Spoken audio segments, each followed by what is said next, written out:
Hello everyone, good morning, welcome back to our channel. তোমরা সবাই কেমন আছো? আশা করছি তোমরা যে যেখানেই আছো ভালো আছো, সুস্থ আছো। আমরাও কিন্তু মোটামুটি বেশ ভালোই আছি, তোমাদের ভালোবাসায় ও আশীর্বাদে। তো আবারও চলে এলাম নতুন একটি ব্লগ নিয়ে। আশা করছি ব্লগটি তোমাদের খুব ভালো লাগবে। তো আমার চ্যানেল ডোনাস লাইফস্টাইল ব্লগে তোমাদেরকে আরও একবার ওয়েলকাম জানিয়ে নতুন একটি ব্লগ কিন্তু শুরু করছি। তো আজকে হচ্ছে সোমবার, আর এখন বাজে ওই সকাল 8টা মতো বেজে গেছে। তো এখান থেকে কিন্তু আমার ব্লগটা আজকে স্টার্ট করছি। তো ঘুম থেকে উঠেই দেখো সমস্ত কাজকর্ম হয়ে গেছে, আর এই 8টার থেকে কিন্তু আজকের ব্লগটা আমি স্টার্ট করছি। তো দেখো ঘুম থেকে উঠেই তো কাজবাজ কমপ্লিট করে এখনও কিন্তু সকালের কোনো কিছু খাওয়া হয়নি, মানে আজকে কোনো রকম চা আর কি খাওয়া হয়নি। তো ভাবলাম যে ম্যাগি করি। তো আমি ম্যাগি করলে আমিও খেতে পারবো, ছেলেও কিন্তু একটু খেতে পারবে। তো রোজ রোজ ওই একঘেয়েমি চা খেতে কিন্তু আর ভালোই লাগে না। তো মাঝে মধ্যে মনে হয় একটু অন্যরকম কিছু কেননা ট্রাই করে দেখি। তো সেই জন্যই কিন্তু যেটা ভাবা সেটাই কিন্তু কাজ। তো সেই জন্য কিন্তু দেখো ম্যাগিটাকে সেদ্ধ বসিয়ে তারপর কিন্তু চলে গেছি জমিতে। তো তোমরা দেখতেই পাচ্ছ এটা হচ্ছে আমাদের গাজরের জমি, গাজর ক্ষেত। তো ভাবলাম আজকে একটু সবজি দিয়ে ম্যাগিটা কেননা বানিয়ে খাই, যেহেতু আমাদের জমিতে সবজি রয়েইছে। তো সেই জন্য কিন্তু ভাবলাম সবজি দিয়েই করি। তো যাই হোক, এখানে দেখো আমি কিন্তু গাজর তুলতে চলে এসেছি। এই যে একটা কিন্তু প্রথমে তুলে নিয়েছি। তো এরপর কিন্তু মানে দুটো গাজরই নেব, বেশি একটা নেব না। তো এই যে তুলে নিয়েছি দুটো গাজর। তো গাজর নিয়ে কিন্তু এখন চলে যাব বাড়িতে। তো বাড়িতে গিয়ে দেখো ম্যাগিটাকে কিন্তু নামিয়ে নিয়েছি সেদ্ধ করে। তো যাই হোক, দেখো জলটাকে কিন্তু প্রথমে ঝরিয়ে নিয়েছি। তো ঝরিয়ে কিন্তু রেখে দিয়েছি।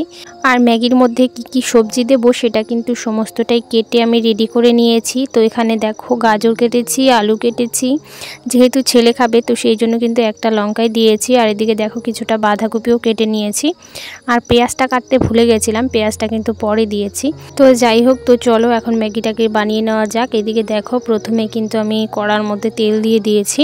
আর যে সমস্ত সবজিগুলোকে কেটেছিলাম তোমাদেরকে বললামই, তো সেগুলোই কিন্তু একে একে দিয়ে দিচ্ছি।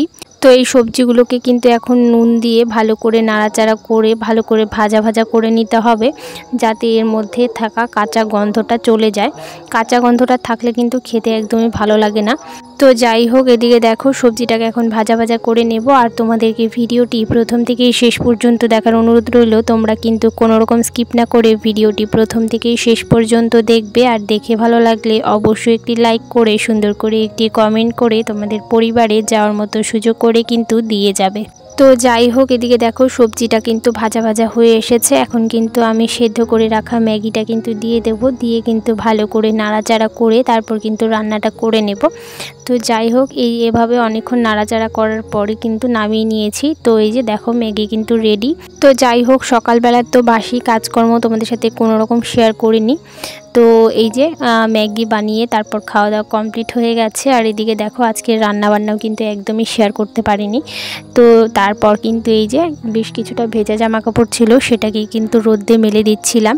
তো আজকে কিন্তু দেখো মোটামুটি ভালোই রোদ উঠেছে। আর এদিকে দেখো আমাদের কিন্তু ধান শুকোতে দেওয়া হয়েছে। তো এখন তো আমাদের প্রায় মানে ধান সিদ্ধ করছে, আবার কিন্তু শুকাচ্ছে 2-3 দিন, তারপরে কিন্তু আবার ধান সিদ্ধ করছে। এভাবে কিন্তু 3-4 বার করা হলো। তো সেই জন্য কিন্তু ধান সিদ্ধ রয়েইছে, মানে ধান রয়েছে উঠোনে, তো সেগুলোকেও মেলে দিয়েছে। আর এদিকে দেখো আমার মা কিন্তু নাড়ু বানিয়ে নিচ্ছিল, সরি নাড়ু না, মোয়া বানিয়ে নিচ্ছিল। তো এগুলো হচ্ছে আমাদের যে খেজুর গাছ রয়েছে, তো খেজুরের গাছের রস দিয়ে সেই রসটাকে মানে বাড়ির খেজুরের রসটাকে জাল দিয়ে তারপর কিন্তু এই যে মুড়ি দিয়ে এটাকে বানানো হচ্ছে মোয়াগুলো, একেবারে বাড়ির খেজুরের রসের মোয়া।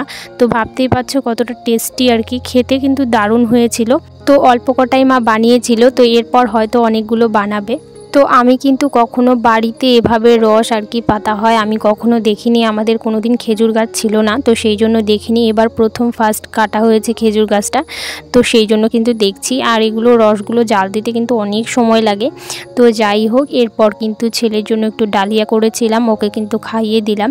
খাইয়ে দিয়ে তারপরে দিকে দেখো, আমাদের যেহেতু কলের পাড়ে বেড়া দেওয়া হচ্ছে, তো সেই জন্য কিন্তু মিস্ত্রি এসেছে। তো আমাকে বলল যে এই পিনগুলোকে একটু গেঁথে দিতে, তাহলে ওই কাজটা একটু তাড়াতাড়ি হয়ে যাবে। তো সেই জন্য আমি কিন্তু বসে বসে গেঁথে দিচ্ছিলাম। এরপর কিন্তু আর কোনো রকম সংসারের কাজকর্ম তোমাদের সাথে শেয়ার করিনি। এরপর দেখো, একেবারে সন্ধ্যাবেলা একটা বাড়িতে যাচ্ছি, মানে একটা কাকিমাদের বাড়িতে যাচ্ছি। তো ওই কাকিমাদের বাড়িতে আজকে নাটু পুজো করা হবে, তো সেই জন্য কিন্তু যাচ্ছিলাম।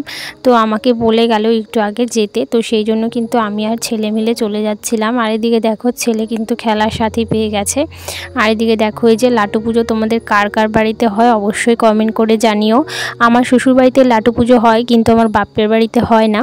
তো যাই হোক, তো এই যে দেখো নাটু পুজোর এখানে কত সুন্দর করে সাজানো হয়েছে, সাজিয়ে কিন্তু পুজো করছে আর কি। তো আগে ওই ছোটোবেলায় যখন নাটু পুজো হতো, তখন কিন্তু ওই সবাই মিলে কাড়াকাড়ি করে কিন্তু নাটু পুজোর আর কি প্রসাদগুলো নিতাম।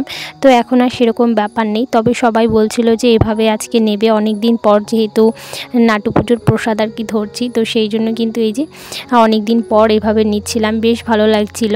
তো তোমাদের সাথে একটু শেয়ার করলাম, তোমাদের কেমন লেগেছে অবশ্যই কিন্তু কমেন্টে জানিও। তো যাই হোক, এরপর কিন্তু চলে এসেছি বাড়িতে। আর বাড়িতে এসে কিন্তু আজকে যেহেতু দিনের বেলায় কোনো কিছুই রান্নাবান্না তোমাদের সাথে শেয়ার করিনি, ভাবলাম রাতের বেলায় একটু শেয়ার করি।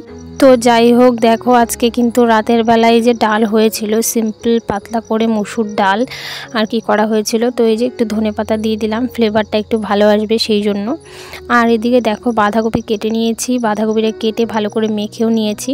তো এগুলোর কিন্তু এখন বড়া করব। তো যাই হোক, আজকের ভিডিওটা তোমাদের কেমন লেগেছে অবশ্যই কিন্তু কমেন্টে জানাতে ভুলবে না।